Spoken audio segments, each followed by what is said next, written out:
Lucas, passionné par les livres anciens, n'aurait jamais imaginé que son enthousiasme le plongerait dans une aventure aussi sinistre. Lors d'une brocante, ses yeux s'attardèrent sur un vieux grimoire poussiéreux. Malgré son aspect négligé et sa couverture en cuir craquelé, quelque chose dans ce livre l'attira irrésistiblement. Le libraire, avec un air fuyant, lui lança un avertissement énigmatique. Ce livre ne s'ouvre qu'à ceux qui ne devraient pas le lire.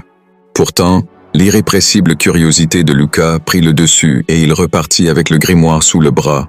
La première nuit, dans l'ombre de sa chambre, le grimoire révéla ses mystères. Lucas, l'esprit léger, prononça à voix basse un passage mystérieux.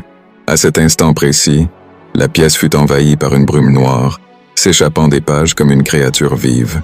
Son reflet dans la fenêtre devint flou, se transformant en une silhouette sombre, marquée par des yeux rouges brillants, laissant entrevoir des intentions malveillantes. Au fil des nuits, cet être terrifiant, qui ne se conformait plus au mouvement de Lucas, gagna en puissance. Ses murmures inaudibles résonnaient délicieusement dans l'air, obscurcissant l'esprit de Lucas. Une peur sourde grandit au fond de lui, alors qu'il réalisait avec horreur que la silhouette ne souhaitait pas seulement hanter son esprit, mais qu'elle préparait quelque chose d'inimaginable. Un soir fatidique, la silhouette, désormais forte de toute cette énergie, s'échappa de la fenêtre dans un éclat de ténèbres, prenant la place de Lucas dans le monde extérieur.